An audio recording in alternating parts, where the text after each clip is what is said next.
This podcast is brought to you by Most Valuable Podcasts, leading the league in podcasting entertainment.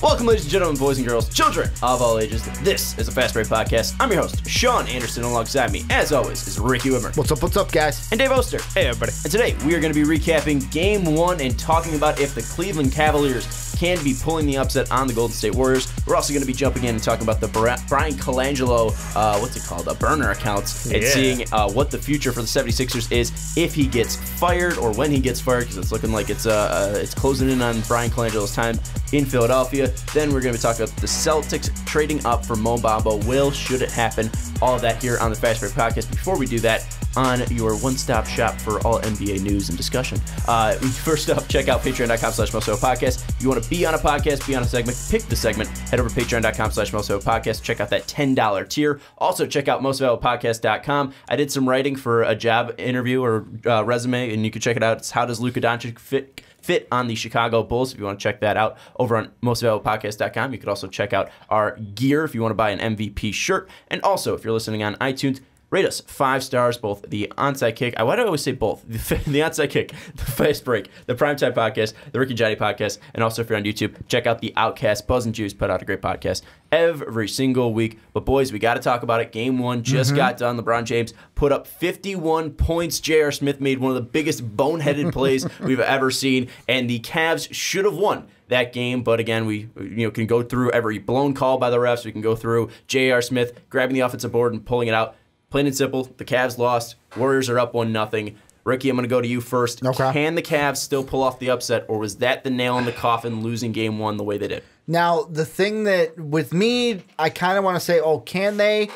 I want to go with maybe. I'm not in the yes, I'm not in the no, because for me, I was shocked with what I was seeing in Game 1. I was expecting, I know we didn't record a podcast before the finals, but like in my head when I'm thinking about what would my prediction be, I was like, well, can I pick Warriors in 3? Like, that's how much of a blowout I think you said that last year, too. I thought it was going to be, and I didn't expect it to be a tie game going into regulation. I didn't even expect the Cavs to be leading at the end of the first quarter, and after Game 1, we got the same exact answers, though, that I think we all were expecting.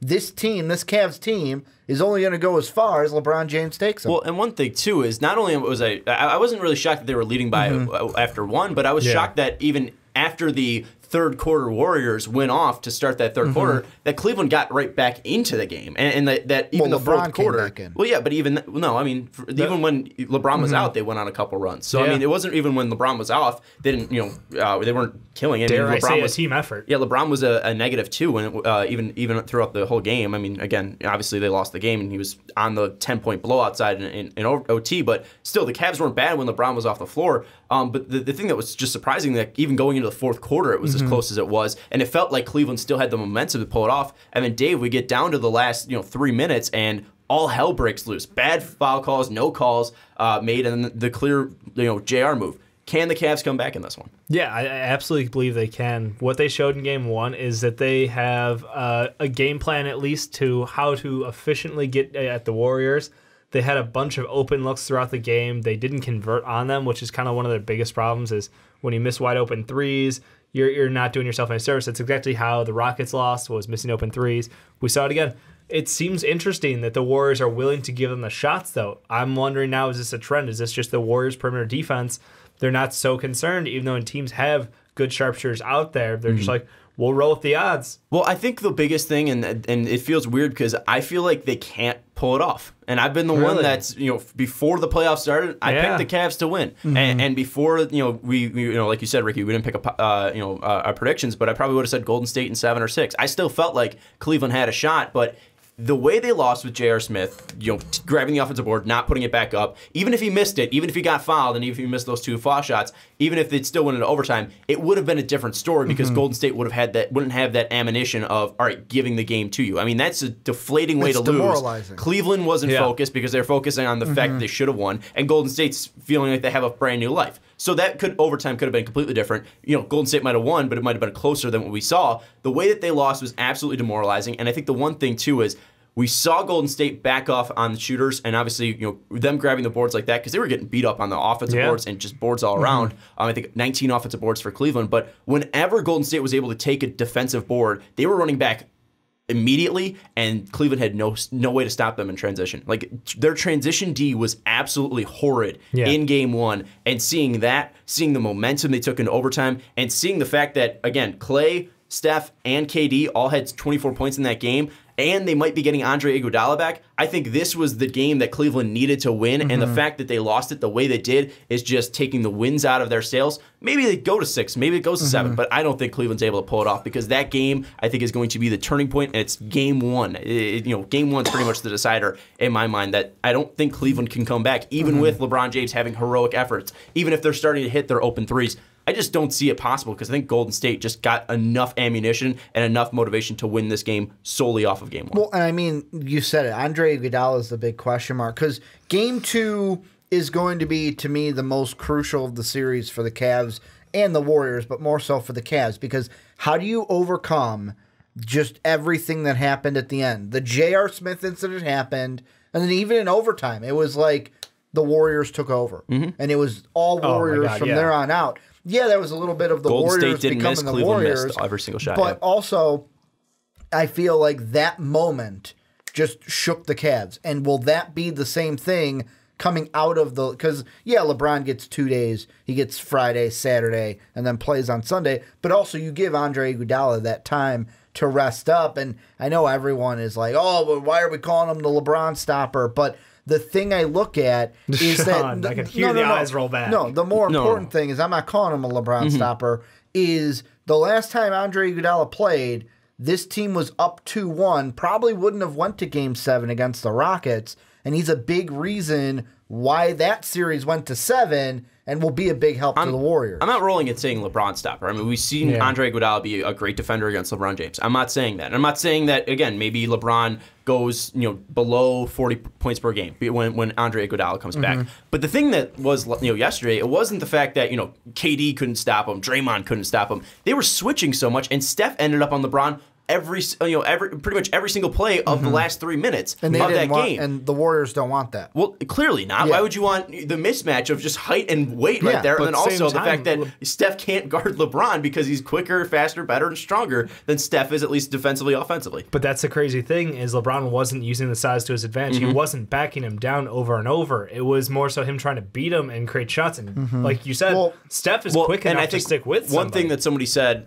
he's quick enough, but also, I mean, LeBron, if he puts his butt into Steph Curry, he's going to be able to back him down. He uses his size, but he wasn't. It didn't look like he was doing everything he could have. He wasn't. I forgot who I was listening to earlier today, but it looked like LeBron James was afraid to shoot free throws because again, like we know the struggles LeBron has had throughout his career. Again, he was great last night from the line. I think he was 11 from 12. But I think one thing is to see he looked afraid. He looked timid to drive on Steph Curry. But he still could have taken Curry, and he still could have shot it over him. I mean, again, Steph, even if he's quick.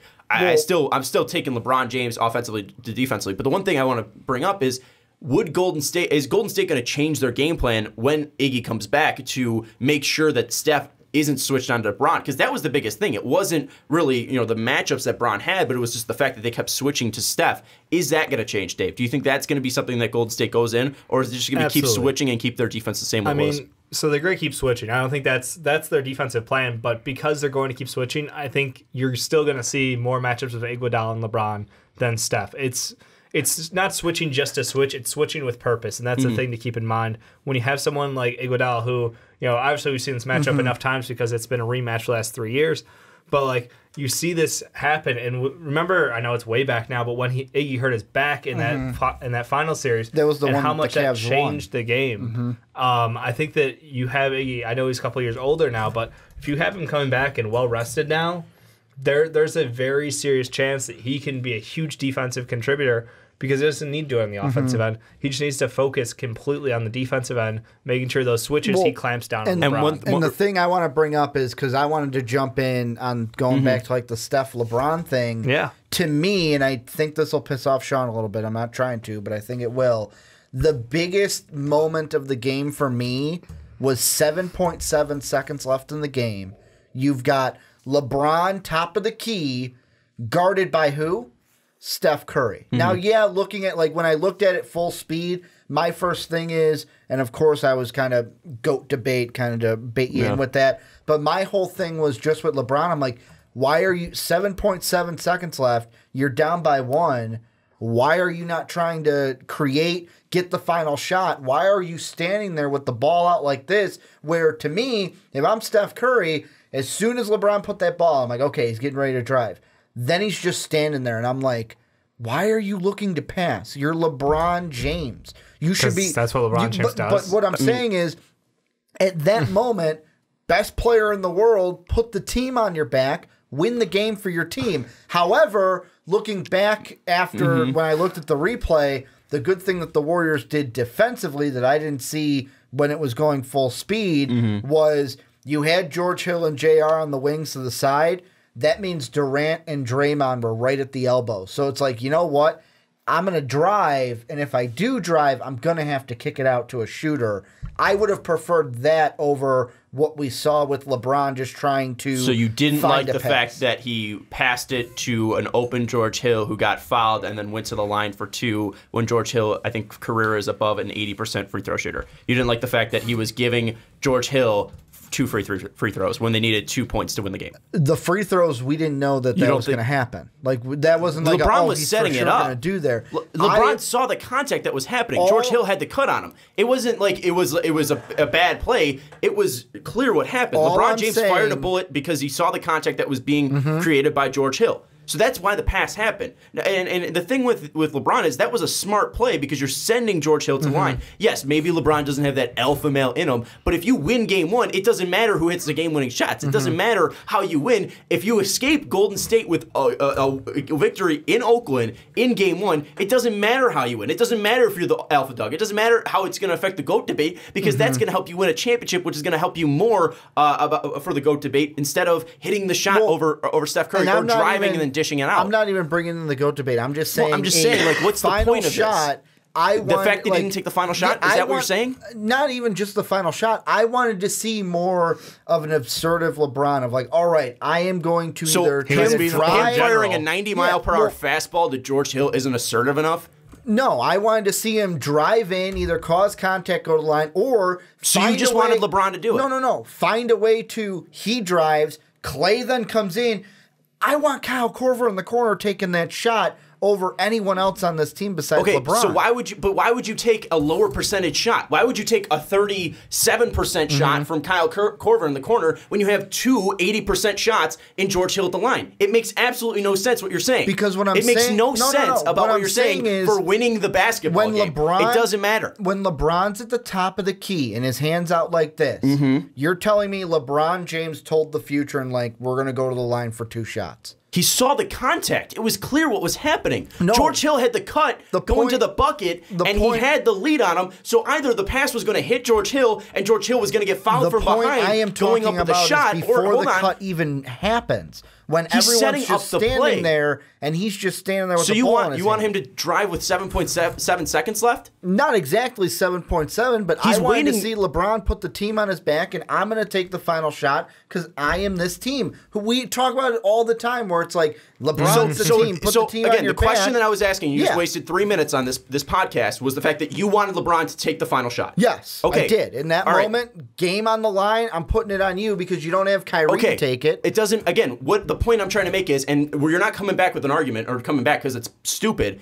if LeBron wins the game, you're looking back at a 40-plus point performance, a 50% shot from LeBron James, an all-time a great performance in that game, and a win in Oakland in game 1, and we're talking about a completely different series than what we're talking about right now. If you win the game, that's all that matters. It doesn't matter who's hit the shot, because when we look back, LeBron got a ring for Cleveland. It doesn't matter that Kyrie hit the shot. Now, I do want to bring up, again, Steve Kerr said that Iguodala is going to be doubtful for Game 2, so he's most likely not going to play in Game 2, but he's going to come back at some point. And we're talking about, can they win the series? It doesn't matter who's hitting the shots, but it matters if they're going to be able to win the series. Dave, what do you think is going to be the most important game? Is it just winning at home for Cleveland? Is it going to be winning Game 2 in Oakland? Where do you think the most decisive games are going to be happening down the next stretch? Is it going to be the next game? Is it going to be the games in Cleveland? Where do you see this series kind of unfolding and taking the next steps? I think right now they have to be entirely focused on Game 2.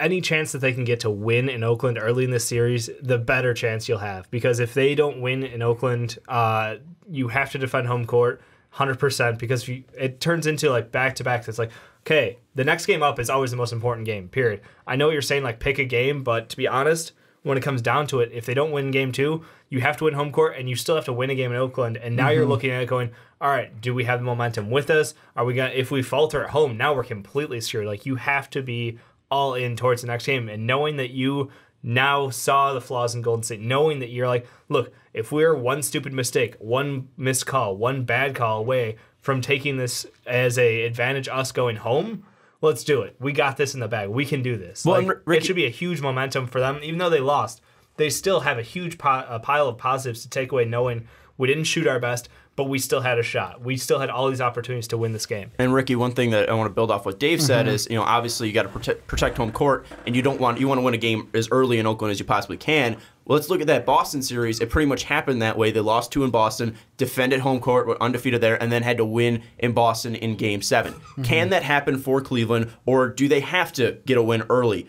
Or can they take it, maybe going back to the 2015 finals when Cleveland ended up getting the ring, winning in Game 7 in Oakland? Can they take that route, or is it necessary that they win either Game 2 or Game, I think it's 5 in Golden State? You never want to say, like, oh, that Game 2 is a must-win game, but much like the Houston Rockets when we were talking about them down 0-1, this is a must-win for Cleveland. If Cleveland loses Game 2, series is over, goodbye. Thanks for coming to the finals. And the reason why I say that is going off of what Dave said. Not only what happened in this game and how demoralized and deflated this Cavs team is, I also look at it and I go, did this team give everything that they got in Game 1 to try to steal one, and they just will never get back to that level? I'm not saying talent level. I'm saying, like, we gave all of our energy to try to win this one, and then we lost. Take that on top of how demoralizing it is. Will they even be able to replicate that in a game in Oakland? Well, let's say Game 2 is just close. Does that make it a little more easier? Because, hey, now we've played 2 close games in Oakland. We didn't win it. We should have won Game 1, and Game 2 was at least close. It's not like last year where there were like 20-point game blowouts. If it's close in Game 2, does that make it a little bit easier? Because, hey, now we get to go. No. Now we get to go to Cleveland, where we're going to have home court, and it's just really home court that's deciding these games. I would say no, and the only reason why I would say no is with Boston. The big difference between that and Boston, because I know you're trying to do it the whole, like, oh, we lost in Boston, we defended home court. I thought that if we get to a Game 7, if we do, this Warriors team is not going to do what the Celtics did. They are much more experienced. They are much better than what the Celtics were. The Celtics were very young and experienced, and we saw that in Game 7. But Dave, one thing I want to bring up is let's look at the Rockets Golden State Game 7, where Golden State needed Houston to miss 27 straight threes to win that game. And let's look at least back in 2015 when the Warriors lost Game 7 at home, where LeBron had the triple-double. I mean, it looks like they can be beaten now. I mean, obviously it was a different team back in 2015 when KD wasn't on the team. But do you think that there's enough there where, again, maybe if they do go to a Game 7, LeBron does have the ability to pull this out? Because, I mean, we almost saw that in Game 1. No, I think LeBron creates a fighter's chance in every game he's in. There's no way you can count out LeBron James. It sounds ridiculous to say because you get 4 All-Stars versus 1.5, because I don't know if Kevin Love will be healthy throughout the entire series. Well, we also can't say that Golden State's going to be entirely healthy either. Well, that's the thing, too. I mean, we've seen Klay Thompson obviously miss some time this game from a collision, but, like, I honestly think there's no way to count out. The one thing that Ricky mentioned about blowouts, like, that's the thing. We watched Houston get punched in the mouth. Like, Game 3 was 126-85. Like, it wasn't even close. And to be fair, even Game 1, they pulled ahead huge third quarter, fourth quarter. It kept the distance. These games, as long as they can keep these games close, there's always a chance LeBron James can bring your team back into it. Because as crazy as the fast break offense is, as crazy as the third quarter shooting can get, like, LeBron James has the calm, has the cool, has the experience to lead a bunch of guys out there. And as long as Ty Lue puts the right guys in, what I get pissed is when he puts out bad lineups. But as long as he puts in good shooting lineups, LeBron can court general them back into a game. The only thing I worry about is not the thing that you said where, if we keep it close, LeBron can maybe push us over the edge. To me, going back to what Sean said, does it matter if, we lost game 2, but it was close?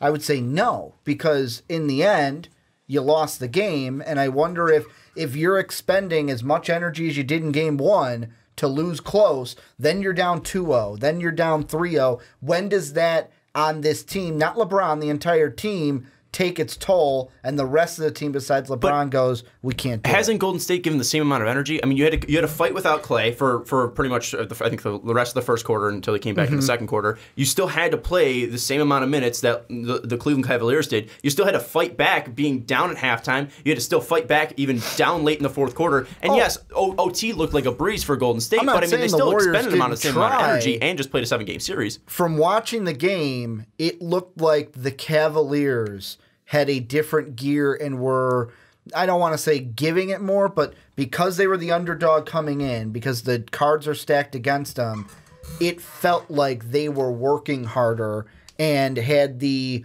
Warriors, maybe it's just their team. Like they said in the Rocket series, yeah, we're down 11, whatever, that's 2 minutes for us. Like they always seem like, we're down by this much, doesn't matter, we're going to right the ship, calm, cool, collect, where the Cavs team felt like they were working so hard just to win the game, and then when shit hits the fan, we get the JR incident. Now, I want to say a couple of things here, because one, I don't think that any player in the finals is working less hard than another. I think they're all giving it everything they can.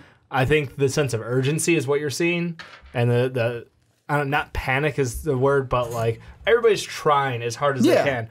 But I think it's the difference like is going the out floor there and ceiling of the Warriors' performance versus the floor and ceiling of the Cavs to win a game is very different. The Cavs need to perform at 90 to 100% of what they can put out there. Meanwhile, the Warriors, 80 on a good night can get them a win because they have so much talent and so many guys can deliver. The Cavaliers 100 could be like 75%. Hold on. This is something I want to stop, and then I'm gonna throw this out there, and then we're gonna talk about what each team needs to do to win this series. Sure. Based on especially what we saw in Game 1.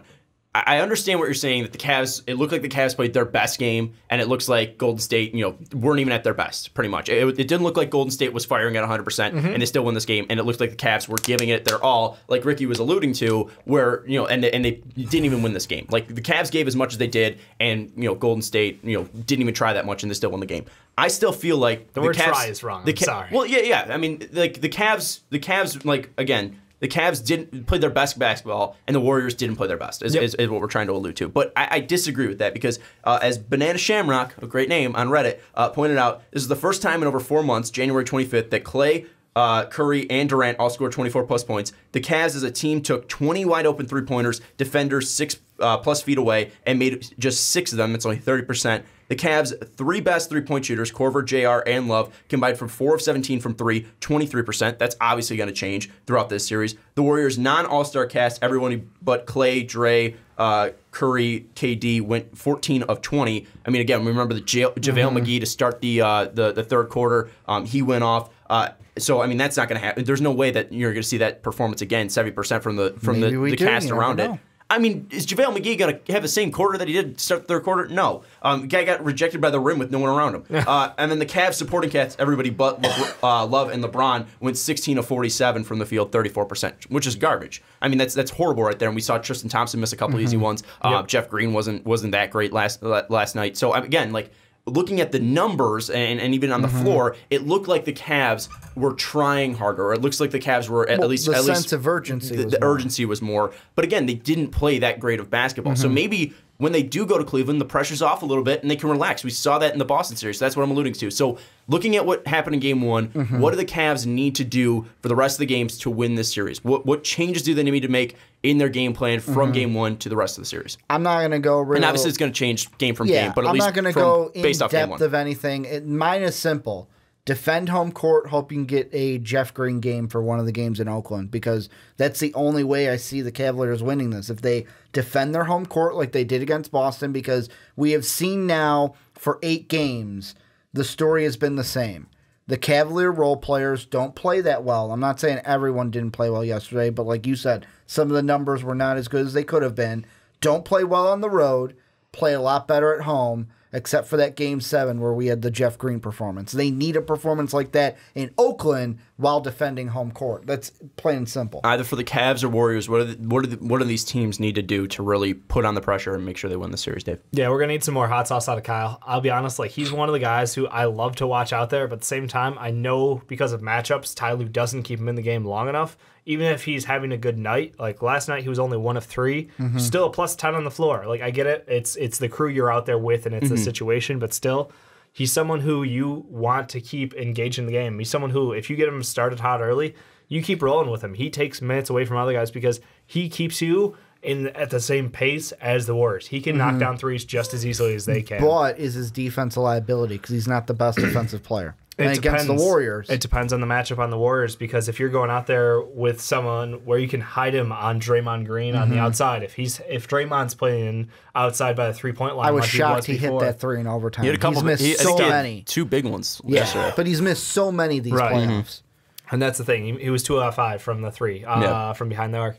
So, like, yes, you can hide his defense to some extent. He still tries. It's just so, like, his body, he can't, take the pounding. So, I think you need more out of him. And like you said, a Green game away would be amazing because we talk about... The most inconsistent player in the NBA. That's his name. He's up, he's down, he's all over the place. When he's on, though. For the Warriors side, honestly, you just need to keep consistently shooting. Like, keep the pace up. Keep them running. That's how you win games. You tire out LeBron James. If you keep the pace of play at such a high and quick rate, there's no way with all the switching, all the movement, all the passing, they just can't keep up. And that's the biggest thing for me. If Golden State starts, grabbing more defensive boards and they're able to push that pace, like you said, there's no way Cleveland comes back in this one. And I think that's going to happen. Maybe Cleveland's able to push it to 6 or 7 because they do have some momentum. But if Golden State's at least able to shrink that rebounding difference and at least take away more shots from Cleveland, it's going to be a completely different series because that pace is going to be pushed. And we saw even there was a ton of times there was just 3-on-1 fast breaks where Cleveland had one guy back and they weren't able to really get anyone coming back on backside pressure. It was just consistent ball moving, bang, bang, bang, and they were getting easy shots. So that's the biggest thing for Golden State. If they're able to do that, this series is going to be a runaway. But if they're not able to do that, Cleveland still dominates the boards. First off, Cleveland needs to get in their sets quicker. And there's so many times where LeBron James is just, pretty much ISO, just staring down his guy, trying to make a move, and they starts driving, and, he ends up hitting the shot or at least drawing contact and going to the rim. But there's so many times where, again, if you're going up against an Iguodala, if you're going up against a Durant, most of the time, or for most of the time, they're going to make you take a difficult shot, and not all of those are going to sink in. So they need to get in their sets quicker. They need to start running more plays for JR. They need to start running more plays for Kyle Korver. They need to start running more plays for K-Love. And even if it ends up in a LeBron basket, you need to start throwing sets at Golden State and at least make them run around the court instead of just simple switches. Let's get the the worst guy like I think David West was on LeBron for one play. Get a Pat McCaw. Get a Steph on LeBron. You need to get into more sets. I think that's the biggest thing. And then also quit passing Jordan Clarkson the ball and get him out of the lineup. Put in Rodney Hood. Put in CeeDee. I don't care. Jordan Clarkson cannot be in Rodney this. Hood might not want to play. He might say, "No, coach, I'm good. I don't want to go." I don't care. Put him in. Force him in because Jordan Clarkson can't be on there. Jordan Clarkson was so bad last night. He's been so bad for the past couple games of the playoffs. Get him out of there. Let me see more Larry Nance. Let me see more CeeDee Osman. Jordan Clarkson has been absolutely horrible. Just absolutely garbage. You need to get him off the floor because, again, he's not a plus defender and he's not a plus offensive player at all. He's not hitting his shots. He's not passing the ball. The ball stalls in his hands. And maybe that's some part of not running sets, which I alluded to a little bit earlier, but just Jordan Clarkson looks lost out there and you need to get him off the floor. Even more lost than JR with 4.1 seconds left grabbing an offensive board. But would have been completely different if that ball goes up and we would never know what happens. Even if he misses it and it goes to OT, we never know what happened in that OT. But absolutely crazy ending to Game 1. Let us know what you think. Camera went off. Let us know what you think. Your thoughts of Game 1 and if Cleveland still has a shot in this series. But let's move into the next topic. We're talking about the saga and the ongoing developing saga with Bryan Colangelo, the current president of basketball operations for the Philadelphia 76ers. The Ringer put out an article that they got an anonymous tip saying that Bryan Colangelo was the owner of 5 Twitter accounts that was bashing Joel Embiid, bashing former players like Nerlens Noel, Jahlil Okafor, also bashing Markelle Fultz. Also apparently laid out the trade details for the Fultz Boston swap that happened in the 2017 NBA draft. Also, I believe there was a lot of pushing towards the national media and the Philadelphia media, calling out Ja, calling out Embiid, calling out Fultz. So this is a crazy thing that's going on. We've also heard more developments where the Philadelphia 76ers are now investigating this internally with a New York law firm. We also have seen people do internet sleuths where they have tried to hack into the Colangelo accounts and saw the phone numbers that were attached to these accounts. The one that Colangelo admitted that he was using ended in a 7-5 number, which was Colangelo's number, and now 3 of the other 5. So I think one of them has not had the number pop up, but 3 of the other ones have popped up with a 9-1 number at the end, which apparently is the same 9-1 that has Bryan Colangelo's wife ending of the same phone number. So far we've heard that there should be an announcement by the end of Friday. It is the end of Friday. We have heard nothing yet. So we are going with the assumption, though, that this has happened so quickly, that this is developing so quickly, that Bryan Colangelo is getting fired. First off, what is your reaction to this whole thing, Ricky? What are you thinking? What are your thoughts about this in Philly and Bryan Colangelo? When the Ringer article first came out, I didn't want to be like, oh, they're lying. But my first thought was like, this can't be true. Like, what? It was more of like, this can't be true. What GM would do that? It would be like if I created an account and then went on to our videos bashing you guys. Or like if you guys did that to one of us. That's what this is. And like, Joel Embiid, he tweets out like, oh, a funny thing, like, oh, Sam Hinkie's a better GM than you, burner account, and then does the, yeah, I don't believe it. But like, now that all this comes out, my whole thing is, it made me think of a line that my mom used to say, where it's like, loose lips sink ships. And that's what this is, where even if it's his wife burner account, that means to me, it sounds like you're going home, you're telling her, you like, and both of you have the loose lips to where now you're going to go out and bash, even if you're telling her all this information. What if you weren't supposed to tell her that information? And for me, I think it's a bonehead move by Colangelo, and it's probably going to cost him his job. I think a couple things come to mind when I first read this article was, I was really impressed. It was actually a really well-written article, like top to bottom. They hit him hard. Like Ricky said, like my first sight of it was like, this can't be real. As soon as I read it, I was like, holy shit, this is legitimate. Like, this is top to bottom. They've done their homework. Super well written, super in depth, and honestly, like, got me laughing because Ricky says, oh no, it's ridiculous to think that he did this. And I'm like, I guarantee you there are other GMs, there are other people in ownership who have accounts out there. Well, we obviously saw the KD stuff too. Talk public. Yeah, I think everybody wants to have their own opinion heard on things, and there's a lot of things you can't say with your own name attached to it. In the past, it was like you'd have a middleman to go talk to a reporter, you know, behind closed doors somewhere to leak a story from the clubhouse, the locker room. Like, this is nothing new. This is just new technology being used for it. Well, and it's funny, too, that even after this story came out, there was one post on r/NBA on Reddit that's saying that there was suspicion of a Hassan Whiteside burner account that was public that went to private. And it's funny because the profile picture is Hassan Whiteside with a kid, but someone photoshopped the head of the kid to be Joel Embiid. So it was pretty great. And we saw that go to private. And one thing, too, as well, and Ben Dietrich, shout out from him from The Ringer, he's the one that wrote this article. Yeah. He also said that the 5 accounts that were pinpointed were at Phila 1 2 3 4 5 6 7, also at Elvic 40 11 75 60, also at Honesta 34 19 71 18, also at Unknown Soul, which was the one that Colangelo confirmed that he was using, was at Unknown Soul, and then also still balling at S_Bonhams. And the thing was that 3 of those accounts went to private after Colangelo was questioned and pushed about on. 2 other accounts, right? Yeah, so I think he was pushed about on 2 accounts. And then the other 3 went private. The other 3 went private. Or it's one of that happened. I think. You got it. Yeah, well, no, I don't know if it's the 3 other ones happened, but 3 of the accounts did go private. Yeah. I don't know if all of them did go private. But the point is that it looks like the efforts are going against Colangelo, and that Colangelo will be fired. Hence the reason why this segment is titled, What Happens with the 76ers After Colangelo is Fired. So, Ricky, I'm going to throw it to you. Okay. What happens to Philadelphia after Colangelo is fired? What are the next moves? How do they make up for this kind of mess that's happening? Well, my next move and what I think they'll do kind of coincide together is I think that Dave Griffin is the best guy to be the next GM of the 76ers.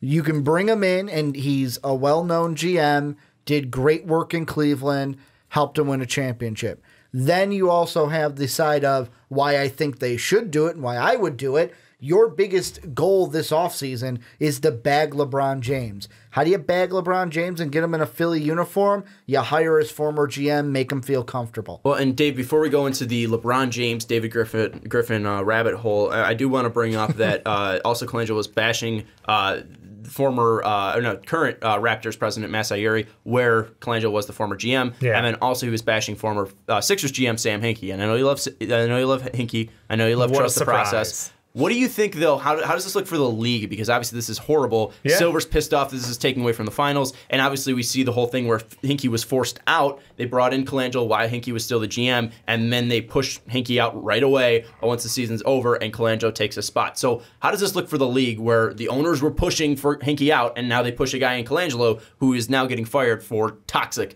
at least behavior on Twitter? Yeah, no. I think it's honestly a little bit of smudge on them. It's staying honestly on their nice thing. They just had one of the best seasons ever, one of the most viewership up, sales up, merch up, everything's looking positive. They're taking on the world now with their game, and honestly it comes back to, all right, the guy I picked, handpicked, was Colangelo. He comes from a great family, he comes from highly respected, he's one of the smartest guys in the league, period. You can't take that away from him. Yes, he acted unprofessionally in this case, and yes, it's now costing him his job, you a little bit of your reputation. And this franchise, which was going to be the budding franchise of the future East, now has a giant question mark because, A, how do you trust an organization that allowed this to go on? And B, how do you recover from this? How do you set back? They're lucky to have a face of the franchise in Joel Embiid who's so outspoken, who then can draw. He's still going to pull people in there. People still want to play with Joel Embiid. So I think that getting another GM in won't be a problem. Getting someone who attracts other superstars doesn't even need to happen. You go get the guy who's the best fit for the role because the guys who are going to recruit are on the court. And the quick thing I just want to add is it almost makes me think from a league standpoint, just don't get your hands involved. The whole Hinkie, that now it's looking don't get rid of Hinkie. Don't force him out to force your guy in, because it also brings up, I know this is different where I don't think Adam Silver is like this. I know David Stern was. It's almost like the CP3 trade where it's oh, no, not going to LA. Oh, wait, Christ. You are going to LA. You're going to the Clippers. Whereas this one's more we want Hinkie out because he's ruining the game and tanking and trust the process. And then this happens to the guy you bring in that's supposed to be your golden boy. Well, and our boy Jake, he tweeted out, Real GM tweeted out, sources expect Bryan Colangelo to lose his job with the 76ers yesterday. That's what the Real GM tweeted, and then Jake commented, yes. So why should Sixers fans, weirdly enough, be excited that Colangelo is fired? Is it because they can put themselves in a situation where LeBron can come to Philly, because I know that's what you want to talk about, or do you think it should be looked at as a negative thing? Because, again, we see the NBA forcing out Hinkie. Where the fans love Hinkie, what he's done for Philadelphia, and then he gets uprooted and taken away from his baby, his process. Obviously, that looks like a negative. And now, the guy that took over his job, Colangelo, getting kicked out. How does this help them get LeBron James, or do you think it hurts them with the whole Colangelo situation? Depends on who. There's only one way this helps them get LeBron James. That's if they hire Dave Griffin. I told you guys before we recorded today, I feel like this is the perfect opportunity that they get to, all right, we can fire Colangelo and we can bring in David Griffin. Because to me, the big thing is one thing I'm hearing from everywhere that they talk about LeBron is that he's said that he wants to play more off ball next year. Well, in Philly, you can play off ball because Ben Simmons will be your point forward. But if you bring in a GM like David Griffin, that's just right now, LeBron is dealing with he said with Rachel Nichols, a working relationship with Dan Gilbert. This would be a much more comfortable relationship. This would put LeBron in a way better mood and a way better mindset if a part of the 76ers. Dave, one thing we did see, though, when LeBron did leave Cleveland, that he didn't go to a familiar situation. He didn't work with Pat Riley before. He didn't work with Spoelstra before, and obviously that didn't work out right away. Well, it was his buddy. Obviously the Spoelstra. Yeah, it was the players on the court that you mentioned. Right. So even if they don't bring in Griffin, do you think it's enough for Philly to still bring in LeBron James, even with the current ongoings that just happened with Bryan Colangelo? Yeah, I think it would be. I honestly think it would be huge for them to do. I don't know that it would be the biggest problem in the world. One of the things to even think back is David Griffin, I mean, when he initially was there, he was pretty much set up with the, like, I'm in for the rebuild. We're going to have a young team. He's the one who brought in David Blatt. He's the guy who LeBron literally kicked out after having a winning season and then being... Midway through the season. Midway through a winning season again. So I don't think it's going to be a problem. I really don't. But that's like that issue isn't a problem because unless you feel like the new GM would fire Brett Brown. Well, they just signed him to a 2-year contract. So the day this came out, they re-upped him Yeah. until 2021. I mean, they can burn money, I guess. It just would be really uncharacteristic. So I don't know that. That's the one question is like Brett Brown being attractive head coach for I think him, maybe. Well, and for the 76ers, I'm going back to before I get into this next point. If they hire David Griffin, I feel like that just can only help them in the LeBron sweepstakes. Yeah, but for me, if let's say the series that we're watching the finals goes like we think it's going to go, to me there's two choices. He either goes to Houston or either goes to Philly. And if the news of him wanting What do you mean to play, goes the way it goes? like the Warriors win in 4 or 5. Okay. Like many of us feel like that'll happen. I know you said in our first segment 6, but even if it is a Warrior win, he's going to Houston or he's going to Philly. And if the things that everyone's saying, I know Chris Broussard's one of them, where it's like, oh, he wants to play more off ball next year. Well, How much do we trust? I'm just saying. I know. I'm just throwing it out Which there. place is he going to have more of a chance to play off ball? Philly compared to Houston. And I'm only saying that because CP3's injury history. Houston, though. If James Harden's still primary ball James handler. Harden. no, I know that, but The man likes to dribble. He He was won't- assist seen leader 2 years ago. He won't be like in Houston.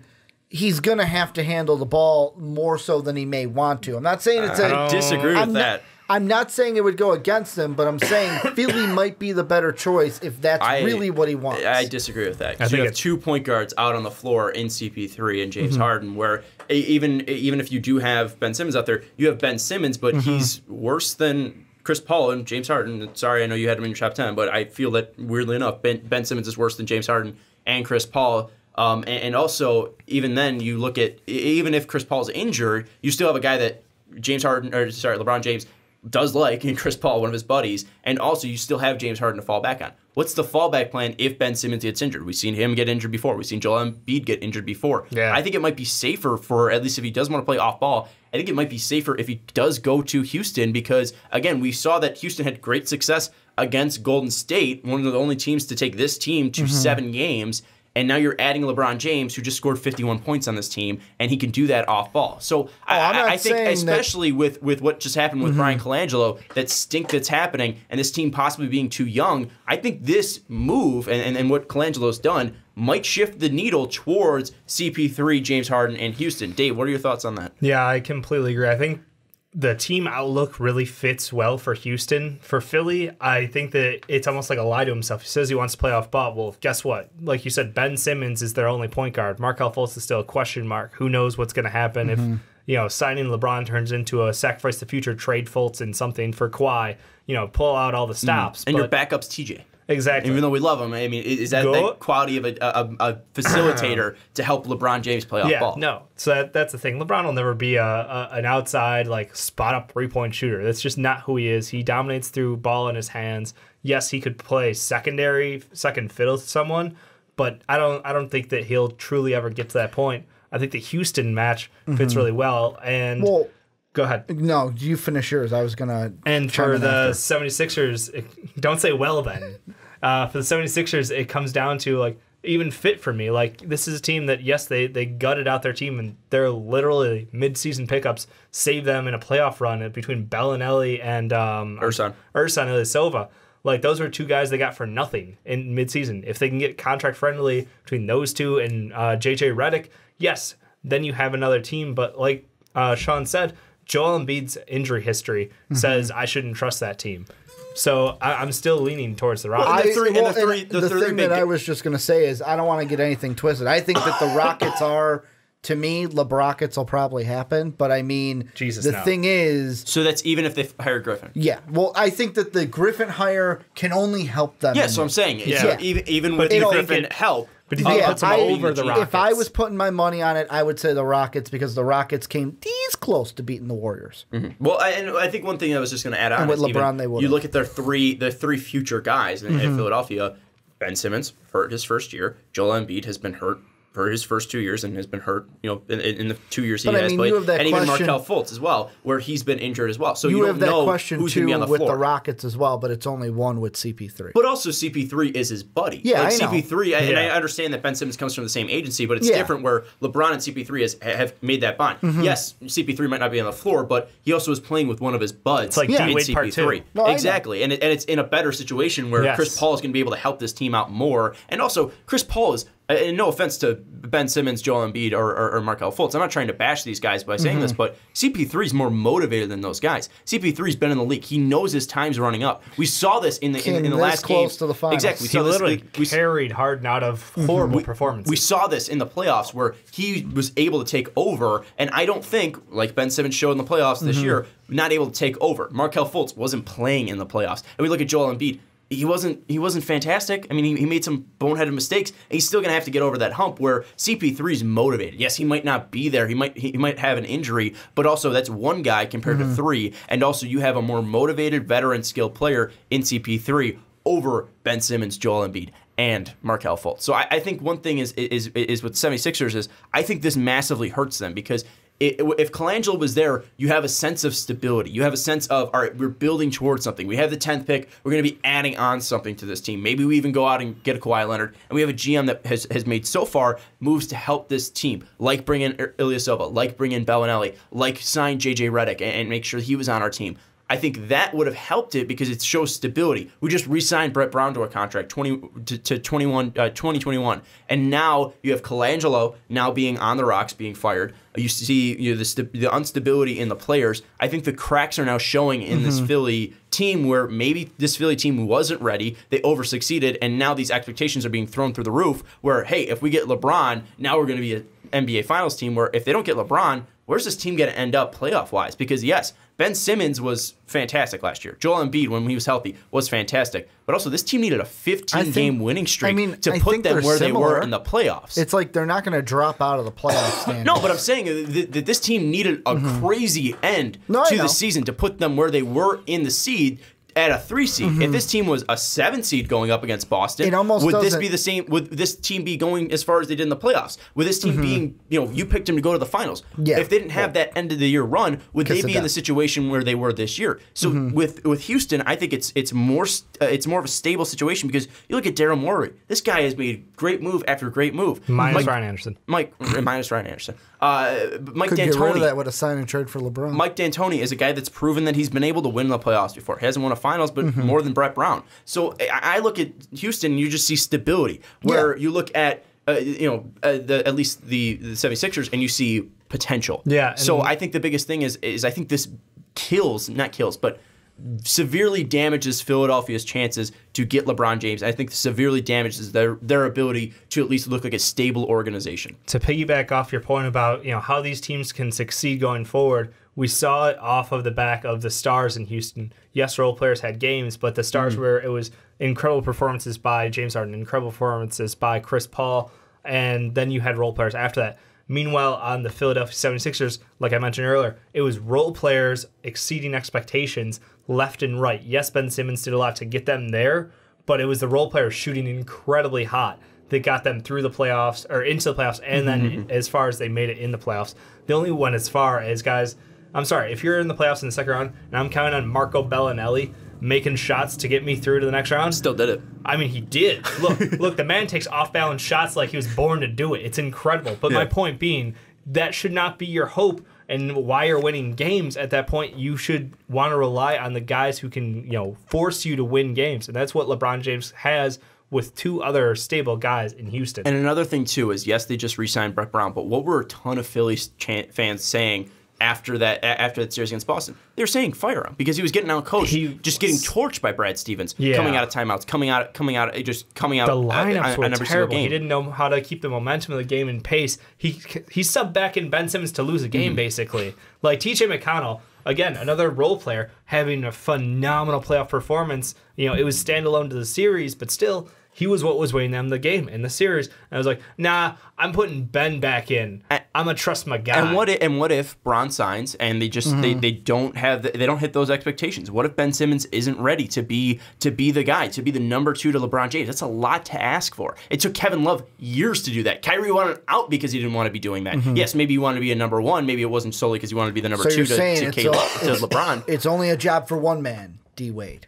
D Wade can only be the number 2 for LeBron. CP3 could do it, or I think James Harden can do it. But I'm saying it's a lot of pressure to put on a guy right away, especially Joe. I think Joe could probably handle it more than Ben could. Yeah. But even then, Markelle Fultz, a guy that could barely play because he couldn't get his jump shot down. Now he's going to need to be a bench player, a role player with LeBron James. Like, I just look at this, and this is unstable. And now the Colangelo thing just kind of reeks of it. And I think that's the biggest thing that's going to hurt them, not only for their chances for LeBron, but also just for any other free agents. Because now you look at J.J. Redick, and it's like, all right, I just took a ton of money, and I made a great amount of money taking that contract. I just had a great year. Why would I want to go back to Philadelphia that, yes, gave me that money, but also Colangelo, who gave me that money, isn't here anymore? We look like a team that's a little bit on the rocks, and maybe I could go to a team, take a lesser contract because I just got a ton of money, and make sure I get a ring because, hey, my clock's running up a little bit. I'm becoming 34 years old. And that's why also kind of to think about it a little more, too, is I think that if they keep Colangelo, which we're not expecting them to do, that's the only way this hurts them. If they get rid of him,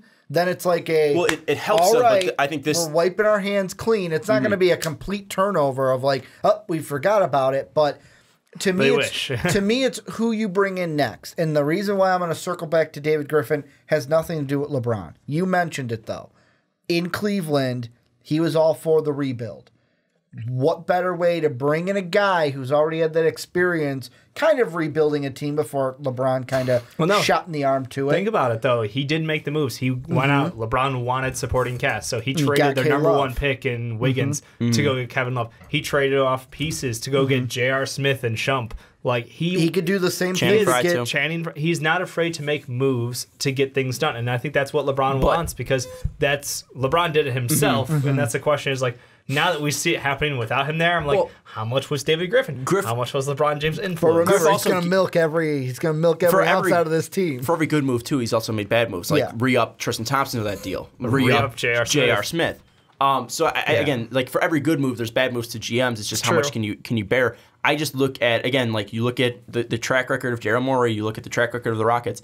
I think that this puts them in the lead. And we saw in Vegas, Philadelphia was the lead. Their odds went down. I think Houston is the odds-on favorite now to sign LeBron James. And I think you look at Philadelphia, they might be hurting their chances to finish as high as they did in the playoffs last year. Will they still make the playoffs? Yes, the East is completely weak. But will they finish third? If LeBron stays for another year, Boston's the way it is, we see teams that are up and coming like Toronto's still going to have the players they have. Up and coming. I don't know if let's say the Pacers. Toronto might even finish first or like in the top 3 of the standings in the East again because they're a stacked team. Yeah, that's what I'm saying. They're not up and coming. I was thinking of an up and coming team, but I didn't want to disrespect the Rockets. I was going to throw the Pacers out there because they're up and coming too, especially depending on the moves they make. Milwaukee as well when they make their head coaching change. Potential in the East. It's a thing where Philadelphia, if this is an unstable environment, they can fall down in the standings, and they could be going from hosting a first-round playoff game or series to going to Boston as a 7th seed to take on Boston again in the first round and making your trek to the NBA Finals much more difficult. Let's be completely honest, though. In my mind, if LeBron goes to Houston, then the East is not wide open. It's Boston's to lose, basically, in my mind. But the thing is we can't rule out also the fact with LeBron, because this is a 76ers segment, is that he could still sign a 1-year deal. Yeah. The nice thing about the Sixers, though, is you can still go after guys like Paul George. Not a bad consolation prize. So it's you have to make sure that the guy you hire is going to be the right fit, because you have an opportunity now to hit the reset button on that. You get a clear name. The perception of the franchise doesn't have to be tainted for long because of this, because you're doing the right thing. You're clearing house. Is your number 1 guy Griffin as well as Ricky's? I don't have a number 2 guy, so I'm purely going with that. I'll be honest, I don't know the hot names and GMs right now. I didn't do enough homework. I'll give you one before figuring this out. My number 2 would be the guy who withdrew from the Detroit Pistons GM job. I'm going to screw this name up. Gerson Rosas. He's with the Rockets. He's an executive with the Rockets. You didn't just Google search that? No, I'm looking at Woj's Twitter. Okay. All right. It's a good guy to reference, though. Anyways, I think one thing, though, it's going to affect the 76ers massively. Whether it comes to LeBron, whether it comes to free agency. Also, what's Joel Embiid's reaction going to be when Colangelo does get fired? Because Colangelo said, it wasn't me. And Joel Embiid came out and was like, oh, it wasn't him. But if the 76ers fire him, it's pretty much saying, all right, yeah, it was him. Or at least it was his wife. I think already or at least we know it's him. Yeah, I know, but I'm saying, like, that's going to hurt Joe because Joe was just lied to again. And Joe is your centerpiece. And he's very vocal. He's very vocal. It could be detrimental. Maybe, again, you just re-signed him, so it's not going to take away Joe from this team, but it might affect his play on the court. Didn't they also tell Joe, not like, hey, don't go after players on Twitter? They asked him. Didn't they tell him that? He's not gonna do it. I say he's making. They're paying him. He's not. They're not gonna release. He's Joel got his contract. He's going out there playing street ball in Philly, bouncing balls off people's faces. That was so good. If you're in Philly, hit up your local park and get dunked out by Joel Embiid. I wish we were there right now. But anyways, so amazing. It was not gonna because we're not done with the podcast. But anyways, let us know your topics and thoughts about Bryan Colangelo and the burner accounts that he had. Well, let's jump into our favorite segment here on the Fast Break Podcast. We're talking about the soggiest of shooters, the dampest of dudes, the moist men of the NBA. We're talking about guys that absolutely popped off, whether crazy stat lines, historic performances, unreal, just efforts out on the floor. We're talking about that all here on Wet Boys. Ricky, we got the playoff Wet Boy counter going. You're adding a guy not only for the first time in the regular season, but also in the playoffs to the Wet Boy counter. Who you got? I got to go with Klay Thompson. Not only did he just blow up in Game 6 and pretty much save the Golden State season in their Western Conference Finals series, Game 1 of the finals, he is, to me, the real reason why we're sitting here with the Warriors up 1-0. If he doesn't foul George Hill, we don't get anything that happened with J.R. Smith with the missed foul shot. So I got to go with Klay Thompson, more so because of what he did in Game 6. But then there's also the finals as well. And Dave, we may have thought a little bit along the same lines with our Wet Boys, because Klay Thompson absolutely went off, but we can't pick Klay Thompson because Ricky already picked him. Of course not. We saw the 35-point performance from Klay Thompson you couldn't pick in Game 6. I already picked him. Yeah, they'd be against the rules. So Dave, who'd you go with for the Wet Boys? I had to go with the guy who was leading the Cavs there. He brought him to the big dance, LeBron James. I thought you meant JR. Not quite JR. No, LeBron James, come on. Game 7, that performance, he had 35, 15, and 9. He was shooting really well. He absolutely handed them. They're like, all right, guys, it's time. It's Game 7. We're going to the finals. You know how this dance ends. Mm-hmm. Yeah, it was an unreal performance in Game 7. We just saw him late in the game. The back-to-back and ones. It was clutch. It was unreal what LeBron James was doing in Game 7. But I went with a different player just because I thought, what really defines a great player? Yeah. It's taking over, it's being a leader.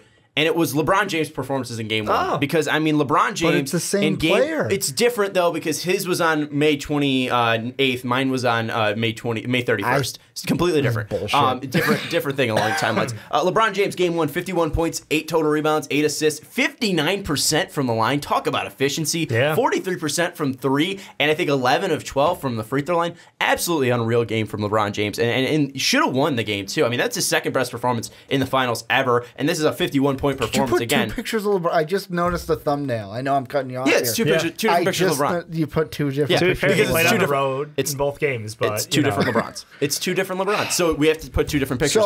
But here's the thing I want to just say. There's efficient Bron, and then there's also Boston Bron. Well, I also want to ask this question to them. What do you think about this travesty of Sean said it we couldn't pick Klay Thompson because Ricky already picked him. It was a joke. But they picked the same one. Joke over your head. It's against the rule. It didn't go over It's not against the rules. It's not against the rules. We made up this segment. Dave outvoted. Dave and I outvoted you 2-1. I'm trying to see what they think. What do you think about us picking the same one?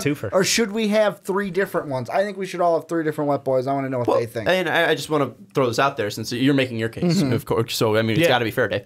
I remember when I was driving down a certain street, and I saw Dave to the left of me, and I said, "Hey, Dave," and I screamed out my window, "What if we started a segment called Wet Boys?" And we made up the rules. We literally were yelling across between cars for about 45 seconds, discussing this being a thing. And we came up with the rules there. And in the rules, we never said that we couldn't pick the same player. Yeah. We just said that we were going to pick 2 players. Double honor for the week. And these are 2 different players because one's in Game 7 of the Boston series, different series as well. And this one is Game 1 of the finals. And again, just want to see what they think. Again, LeBron Boston James and LeBron efficient James. 59% from the field, 43% from 3, 11 to 12 from the line. LeBron James is absolutely fantastic. And again, this is his second best performance in finals history. I'd still put up Game 7 of the 2015 finals there where he put up the triple-double. I think that was more of an impressive performance, especially with the block to end it, and they won the game. Yeah. So I think that to me, it's more efficient. But also, again, to that point, that the fact that they won, they didn't lose because of LeBron James. They lost because of J.R. Smith. No. But anyways, let us know who your wet boy is down in the comments below. If you believe it should be LeBron James. And what LeBron James? Is it Game 7 Bron? Is it Game 1 Bron? Is it just LeBron James in general? Is it Klay Thompson? Maybe if it's even Sean Livingston. I was going to keep saying Sean Livingston. But anyways, half of that is injured. Let us know your half of that's injured. Let me know your wet boy down in the comments below. But anyways, let's move into the final topic. And again, if you stick with us so far, you're just joining us on YouTube. Don't forget to rate us 5 stars on YouTube, The Fast Break, The Onside Kick, The Primetime Podcast, and The Rick and Johnny Podcast. And if you are on YouTube, check out The Outcast. Buzz and Juice put out a great podcast every single week. But boys, let's get into the final topic. We're talking about, should the Celtics trade up for Mo Bamba? A report came out saying that the Celtics are intrigued by the big man from Texas. And Ricky, we know you love Mo Bamba. We know that Boston does have some ammo. Obviously, they have a ton of wings now. Gordon Hayward. You look at Jason Tatum. You look at Jaylen Brown. You look at Terry Rozier, who had a fantastic playoffs outside of the last 2 games. They have a lot of ammunition. They don't have a pick in the at least in the top 10, but they do have a lot of ammunition when it comes to their players and also future picks. So it might be possible, might be a little bit difficult, but do you think that the Celtics should trade up for Mo Bamba? Isn't a nice fit? I'm going to say yes, and just to go one Shocker. step... I don't think you said no higher, to any of these trades. What I'm going to say is I'm going to go one step higher, Sean. Tinfoil Ricky has a trade for you. So here's what I think is going to happen. This is me putting my predictor hat on. The Celtics are going to make a trade with the Hawks. So Suns make their pick, Kings make their pick. Neither of it's Mo Bamba. Celtics will get the 3rd overall pick, and they will ship out the 27th this year, the next year pick of either Philly or Sacramento, whichever pick is higher is who gets it. So it's either one of those picks, and then next year's Memphis pick as well. So if you're the Hawks, you're getting a 1st rounder this year, 2 firsts next year, one of those being the Kings. And the Grizzlies, even if it's like a 14, even if it's like a 16, you're still getting a 1st round pick. Well, if it's not, then you get it next year. Yeah. You get 3 1st rounders just for Mo Bamba, and that's what the Celtics will take. Why would Atlanta do that? They already have, even in the back half of the lottery, they have, I think, 2 picks from Minnesota and then Houston. So they have 2 picks from at 19 and 30. So why are they trading back again? Why wouldn't they take a guy who should be a 1 star now when your team needs a star now? Because also one of the more deeper drafts. So with that trade, the reason why I kind of thought that one up was the Hawks right now are not going, like, their roster is not going to compete. So instead of taking one player here at 3, let me get another pick later. Let me get 2 picks and basically do the Boston thing. You want 3 first rounders in the back half of this draft. Let me just go ahead, hedge my bets. Let me go and get additional assets for the future and kind of build this team through the draft. Now, the interesting thing for me with this trade is if it's the Hawks, because that's the one team that people are targeting in the top 3 to maybe trade. Yeah. If the Celtics and the Hawks made a deal for Mo Bamba, would they have to include Dennis Schroeder in that? And the Celtics, I would say, no way, I'm not trading for Mo Bamba. I don't think Boston could even take on that salary because right now they're paying 3 guys over $20 million in Al Horford, Gordon Hayward, and Kyrie Irving. And then they're going to have to bring on $15.5 million in Dennis Schroeder, and he's going to back up Kyrie Irving? Well, no, it would be Marcus Morris.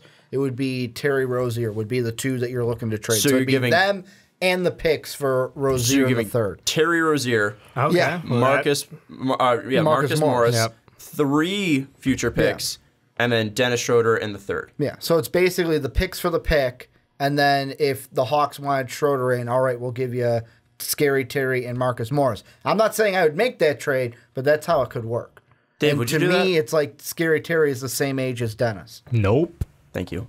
Why would you want to bring in Dennis Schroeder, who's getting paid more money than Terry Rozier? No, I'm just saying. I'm saying logically. Yeah. Like if we're throwing out trade ideas, let's think about this logically. Yeah. I don't think Atlanta would want to move from 3 all the way to 27. And yes, I know they have the 19, but also this is a draft that is very deep from like 1 to 8.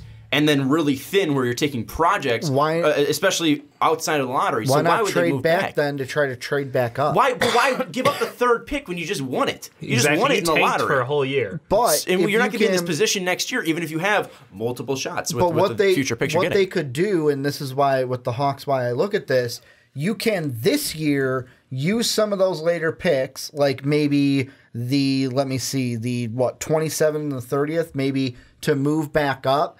And then the big thing is you're getting future picks as well. Where are they using the 27th and 30th to move up? You can move up into like the late teens, early 20s to try to snag a guy. 19. Like again, if you're moving up that far, you're not getting a guy that's a franchise changer. If there's two guys there that they like, they can only take one of them. So they could. I'm saying they could move up if they wanted to grab a guy. The big thing that's going to be the most enticing to any team that Boston goes to trade with is here. How many assets do you want? Boston can't even trade the 27th pick though, because they traded last year the third pick to move up to get the first. So they still can't get that pick because that still counts as trading your last year's pick. So they still can't get that pick. So then you get future picks? I mean, I don't see this working because I don't see why Atlanta would want this. Boston has assets is basically what I'm saying. They have assets for days.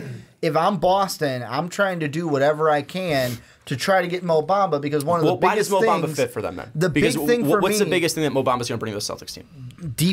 A defensive interior. The big thing in that Cleveland series was LeBron had his way. So to me, I'm not saying Mo Bamba's going to do this right away, but yes, he's going to develop a shot offensively. But defensively, LeBron drives to the hole. Boom, my defensive center is there. Then you can move Al Horford out to the 4, and then you have your Gordon Hayward, your Kyrie, and both of your Browns and Tatum. Dave, I'm going to try to go to you. Hopefully you're get a cough out there. Yeah, I can talk a little. What are your thoughts about Mo Bamba on the Celtics team? How does he affect it? I mean, is this a guy that you think can fit in the Celtics team and at least make an impact? Because if you're going to have to give up Rozier, if you're going to have to give up Morris, these are guys that were making massive impacts on your team during the playoffs. Yeah. Is Mo Bamba going to be able to step in and make that impact that you need right away as a first-year player? Nope. So should they make this move? Soaking wet. I can't see how he's going to be able to stock anyone on the interior because he doesn't have the body to do it yet. He is a project. He is someone who down the road could be the best center in this draft, but right now is a project. He is long. Yes. He has good defensive IQ. Yup.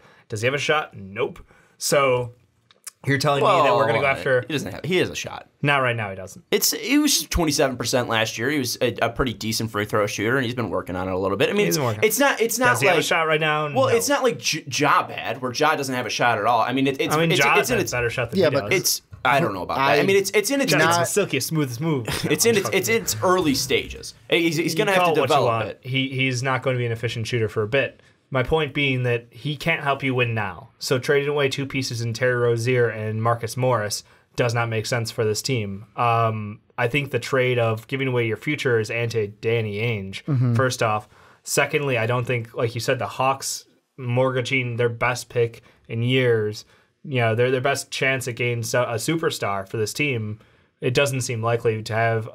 And you said even it's a deep draft, it's still not worth going back and then trying to manage your way back up. The only way it could work is a three-way trade to get somewhere in the middle and still stay competitive. Well, we saw Danny make a move, obviously, last year for Kyrie, but we didn't see him move up and get a prospect. Yes, they got the Jason Tatum and Markelle flip, but again, that was 1 to 3. It wasn't a massive trade. I mean, again, they gave a future same rough talent pool. Yeah, again, they were sticking in the same talent pool. They were just making sure they were getting the guy right they wanted, and also they picked up a pick. So I think that's the biggest thing with Ainge.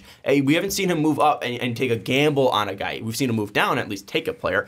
So I feel like this is out of Danny Ainge's at least idea of doing it. That's why it's not will, it should. Yeah. So at least, Dave, if they do trade up, let's say that you have this ammo in Marcus Morris and in Terry Rozier, in even Brown, Gordon Hayward, some even throwing out Kyrie, but that's ridiculous. Obviously the future picks. If they are trading up, what player do you think best fits this Boston team, not only to help them this year, but also along in the future, because this is a very young team? Yeah, I mean, it's a weird situation because right now they feel like if you come in with a healthy team, they're championship ready. They feel like they could walk into a series and have a fighting chance against the Warriors.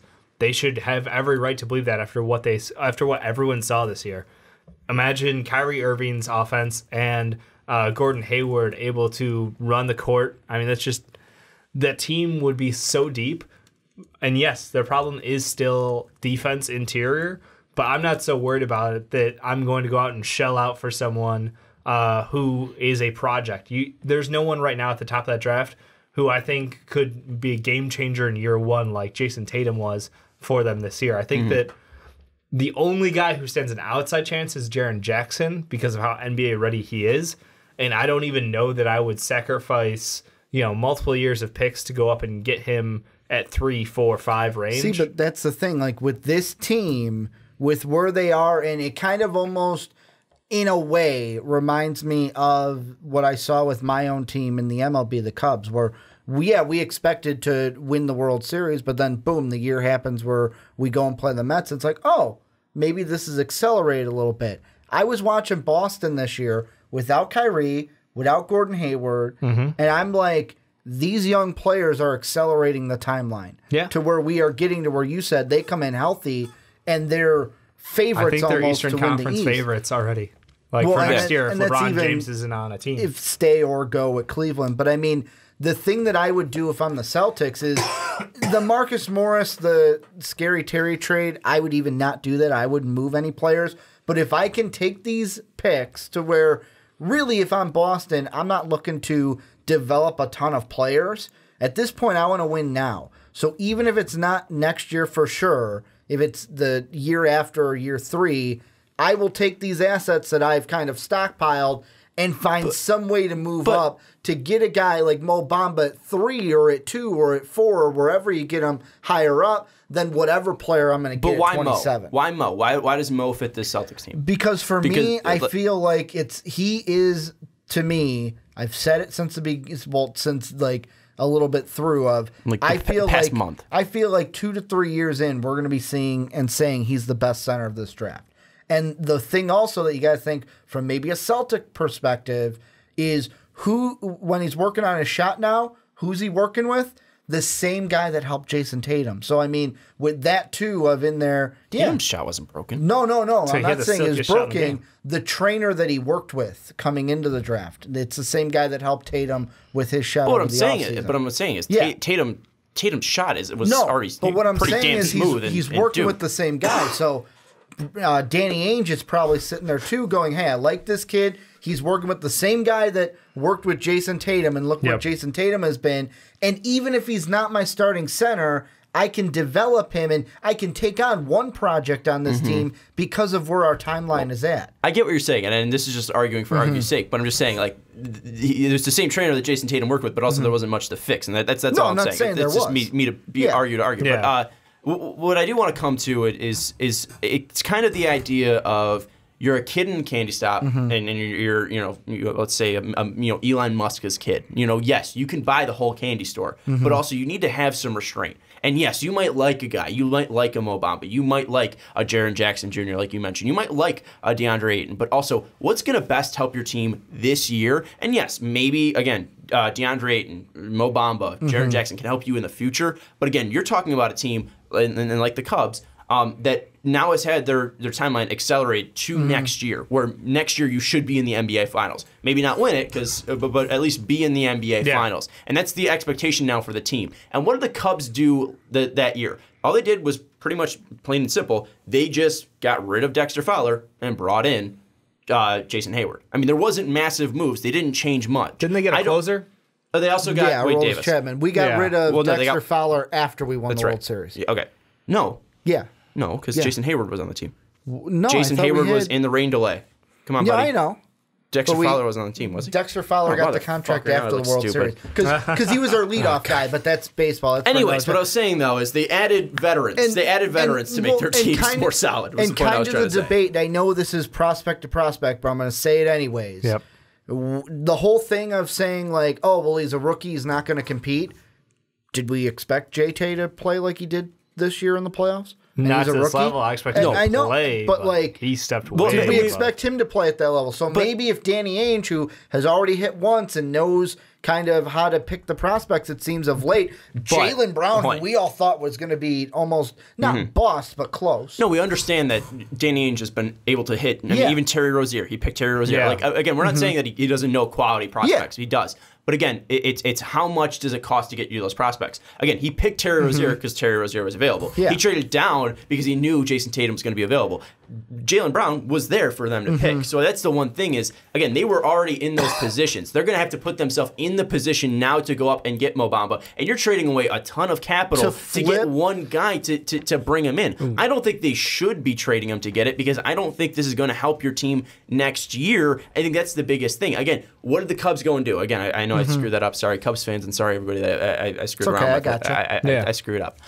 But the one thing that I do want to say is they brought in veterans to help this team. They didn't go out and get a young guy that's now going to have a ton of pressure and be forced into the starting lineup. Can Brad Stevens get the most out of him? Yes, we've seen that with Avery Bradley. We've seen that with Jay Crowder. We've seen that with Isaiah Thomas. But I'm saying you could still. There's not whole enough reason they lost the series. You said yourself, they didn't have enough veterans out there. They lost because they're too immature. But here's the thing: is there any big in free agency this year? They don't have money to spend. Now, I know that. And that's why, for me, if I'm looking at this team and I know that it's all about I go over who's the best player over need. But this team, the one thing I still think they need is a confident big that they can rely on all the time besides Al Horford. And for me, if I'm picking 27th, I'd rather go ahead and use these assets that I got and use them because I'm going to turn the analogy that you did. Elon Musk kid, yeah, he can buy the whole candy store, but you got to have some restraint. Or do you want to be on the other side of you're at the auction, you're sitting there, Mo Bamba comes up, and you're like, oh, no, I'm not going to get it. I'm going to hold on to everything. And then he gets drafted by another team. But yeah, that's the risk you're taking. What's the point? My point is, do you want to show some restraint and say, oh, you can't? Or on the other side you're giving up so much capital is the point. But what is that capital going to do for that capital is going to be able to get you more veterans. That capital is going to help you win a title next year. Because again, I look at that series. The Cavs didn't lose because of big men. Yes, I mean, would it help to have a bigger presence? For to stop LeBron James driving the bucket? Yes, but I mean, then again, Aaron Baines was a key contributor. Marcus Morris was a key contributor. You're going to trade away a guy that was stopping LeBron James for 4 or 5 games of that year. And then also, again, Al Horford has been great. Al Horford's been unspokenly great. To throw it in there, Al Horford's contract right now, you'd come in and you'd have Mo Bamba, then a second year with Al Horford, and then that third year, what's going to happen in 2020? Is Al Horford coming back? Are they going to get rid of him? That's the thing that all these assets for the future are vital because they have Kyrie Irving, who's going to be who's a huge contract now, who you're going to have to probably pay max to. You have Gordon Hayward, who you just signed to a huge contract. You have Al Horford, who will be on that huge contract. And yes, he'll take a step down on salary. But then as soon as he does that, you look up, I guess I have to match Jaylen Brown's offers out there. Oh, the next year, I have to match Jason Tatum's offers. And then the year after that, I have to match Mo Bamba's if he pans out. So these future assets are the next building blocks of this team. You need to keep the contracts flowing that way because you can afford to pay max contracts to max players. And I think one thing, too, is, again, those future picks, you can turn those into veterans. You can turn those three picks.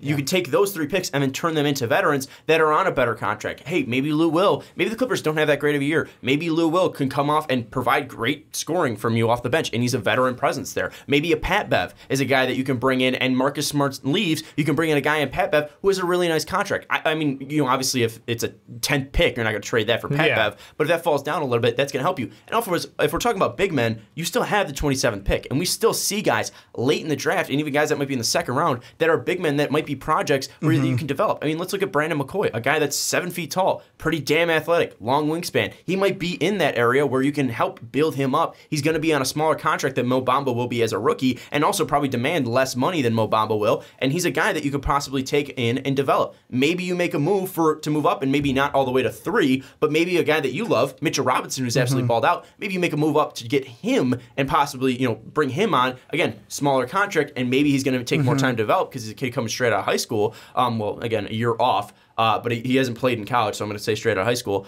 He's a guy that, again, he's going to cost less right away, and maybe he'll cost less in the future. That's still going to be an addition to your team that you can still bring on veterans to help this team. I think trading up and giving away 3 futures, Marcus Morris and Terry Rozier, is just short-sighted because, again, Terry Rozier can help you trade and possibly get a solid veteran on a younger contract where on a longer contract where Terry Rozier's contract's going to come up soon, and you won't have to pay him because yes, a team's going to get a possible starter and maybe even a star in Terry Rozier. Again, yeah, we'll see. We'll see. Because again, the last couple games he wasn't great. Ups and downs for sure. He showed out. He balled out, and he might be a guy that thrives in Brad Stevens' system and thrives in Boston and doesn't really step out. But you can possibly trade him and get a veteran that's going to help your team. I just feel like giving up that much capital to go up and get any big man, not Mo Bamba, not Jaren Jackson, any big man, I think is just foolish. Because again, you have so much capital where you can turn that into more players that can help your team next year rather than draft a guy that, yes, might be a star down the future. But again, if we're talking about Mo Bamba, there's a lot that he needs to grow and develop. Would Boston be the right place? Hell yeah, because they've done it so far. But also, it's just something where you're taking so much and putting it all into one player where if it pans out, then Danny Ainge starts looking foolish. It doesn't seem like a Danny Ainge move to me. Well, and that's why I'm on the side of, first off, it fits to me the biggest need that the Celtics team has. Then also, to me, you're at this point where it's like, you know what? I can hang on to all these assets and be fine. But if I'm truly going to put this team over that next level, we gotta shake things up a little bit, or we gotta take that risk. And for me, I'm gonna take these assets. I'm gonna go out, get the guy I want because you mentioned McCoy, you mentioned Mitchell Robinson, but guess what? I would take Mo Bamba over either of those guys, and I know you guys would too. That's not what I'm saying. But what I am looking at is if you like this guy, it comes to any draft, NFL, NBA, anything.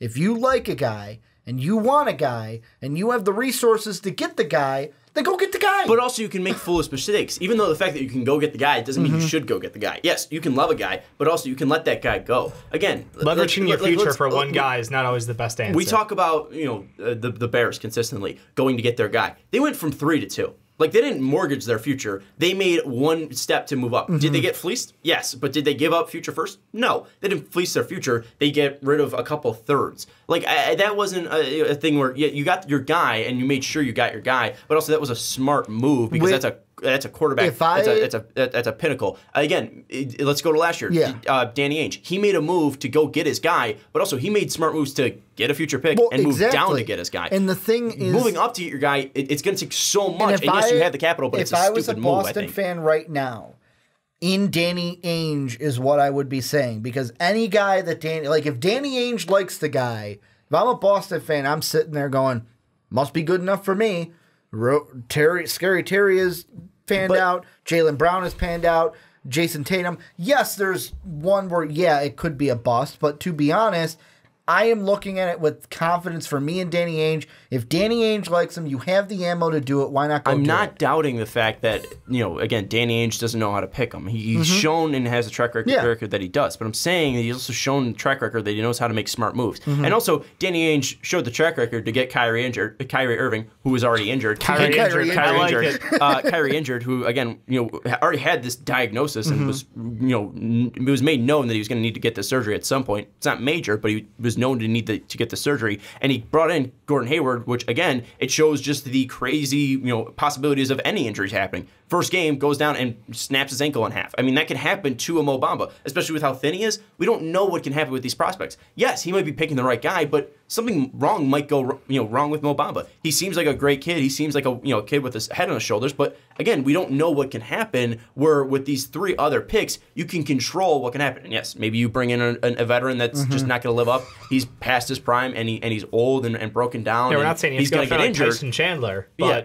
But you could possibly trade for a guy and he can get injured as well. But I think the biggest thing is you're taking more shots, you're taking more opportunities. Where if you have those 3 picks, you can turn that into 3 players. Where you're taking 3 picks, 2 players to get 1 guy.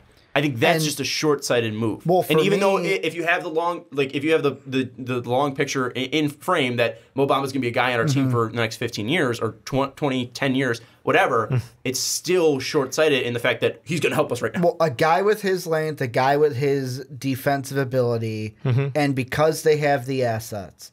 That's why if I'm like the Celtics are in the position to take this risk. All right, so they are in the position to take this risk. And I would go ahead. I would go ahead and take it because by sitting there and sitting on your hands, that's not going to help. But they're not going to sit on their hands. It's Danny Ainge. He's not going to do that. My question is: does adding and sacrificing all these pieces does that move them closer to winning a championship this year? Yeah, does adding Mo Bamba, getting rid of Marcus Morris, Terry Rozier, and those 3 future picks, does that help them win a finals and beat Golden State and Cleveland in the I don't run? think so. I'm not going to say. I don't think I'm not so. going to say for sure, but I'm going to say it puts them in the running. I would. But are they not in the running right now? This year? Better than it would better. You're adding Mo Bamba to this team, but you're losing Marcus Morris. No, and Terry I'm Rozier. saying the trade that I'm going with is just the lock picks. it in. Just the picks? Not the like I said from the beginning. The Dennis Schroeder thing, I don't 3 see. picks but if the Hawks are one. the team, I could see the Hawks trying to swindle a Dennis Schroeder into a deal to get rid of him. I'm just saying again, I don't see how Atlanta takes that. I don't really see how any team takes that because even if you're looking at the Grizzlies, yes, the Grizzlies might still think that they're a playoff team, and maybe they do take a Marcus Morris, maybe they do take a Terry Rozier, maybe they do like the future picks. But I think the one thing is that they want a guy that's going to help them right away, and I don't think Marcus Morris is a guy that's going to turn them, into a favorite in the West. I don't think Terry Rozier is going to turn them into a favorite in the West. And moving back, you're passing up the opportunity to draft a guy that's either going to take over from Mike Conley, Marc Gasol, and be the next future star in Memphis. So I just don't see a team that is able to at least take that risk and drop out. Possibly even drop out of the first round because they can't trade that 27th pick. So I don't think it's a thing that's going to happen because I don't think Boston has the Memphis, right they'd assets be getting to their move. pick back. Because it's But one of that's- them's a Memphis. That's pick. last year. Like that's next year. Yeah. I don't know. And the thing is, right now, these players. Like, yes, you can look at the 76ers last year and say, okay, if they don't trade that pick, if they don't trade their future pick, they're going to have that for the next draft class. But also, they saw a guy in Markelle Fultz that they thought they can add, and he could be a guy that's going to help them for the future. Again, that seems like a short-sighted move now because we saw what happened with Markelle Fultz, and we saw what happened with Jason Tatum. We don't know what's going to happen with these guys that you're going to trade up. And also, you're giving away 3 future picks. What if that's the picks 1, 2, and 3? It's very unlikely that's going to happen. What if it's 1, 2, 3, and it lands out in the order where Boston gets that? Now you have the top 3 picks in the NBA draft. Could you imagine the firepower that you get for that? Maybe a Kawhi Leonard's out there. I hate to play this card though, but in that situation, as long as Boston wins a ring, they're not thinking about that. But I don't think Mo Bamba helps them win a ring next year. I think that's the thing is that next year I think it makes them better than they were now, which pushes them closer to being a championship team. What's funny is that you're pushing the heavy emphasis towards a center as the be-all end-all solution for this Boston team. And it was not end-all be-all, but you're saying that's what they need to do to get to a championship. And I'm saying, and what I'm seeing is, yes, what we saw out of the top 8 teams from the playoffs this year was, yes, they had a lot of good big men, but at the same time, those big men also got ran off the court for heavy minutes. See, but because they went small lineups. So wouldn't a 4, someone who's more flexible, who's one of those tweener guys, be more valuable to this Boston team? If we were talking about any of the bigs in the top, maybe a Marvin Bagley would be the exception, but with Mo Bamba, I feel like he fits the run and gun that teams want to go to. Like, he's a guy that gets the rebound, he's immediately pushing, running down the court because that's what he's used to in college. That's what he's working on now. So but can he be switched on? Can he defend the 1, the 2, the 3? I don't think he's defending the 1, but I don't think he's going to be useless out there where we're putting him on the bench. We've seen TT on Curry, unfortunately, during a couple of switches. K-Love yesterday, too. And K-Love was getting Clint Capella, torched. like all these guys, in today's NBA, you have to be able to play off the switch and the pick and roll. I'm saying Mo Bamba would be a nice to have, but he's not worth the price tag right now. Trying to get a deal done is going to be too hard for Danny Ainge. We're going to hear a lot of rumors, a lot of crazy requests, but it's not going to get done. And you're saying they should. I'm saying they should. Go ahead. Pull the trigger. I'm saying that it's not going to happen. I don't think they should do it. Again, even though that you have the ability to, doesn't mean you should. Anyways, that's going to do it for the Fast Break Podcast. Let us know your thoughts on Mo Bamba to the Celtics or any of the other topics, whether it's the Cavs possibly pulling off the upset against Golden State, Bryan Colangelo possibly getting fired for the 76ers, your wet boy of the week, or obviously the Mo Bamba talk. Don't forget to check out mostvaluablepodcast.com if you want MVP merch. Also, check out the Luka Doncic article that I wrote if you feel so kindly to do so. Also, don't forget to subscribe if you're watching on YouTube, and if you're listening on iTunes, don't forget to rate us 5 stars, God damn it. Fast Break, the Outside Kick, the Prep Time Podcast, the Ricky Johnny Podcast. If you're on YouTube, check out the Outcast. And finally, also check out patreon.com/mostvaluablepodcast if you want to help support us and keep the lights on. But for Dave Oster, Ricky Widmer, I'm Sean Anderson. We'll see you next time.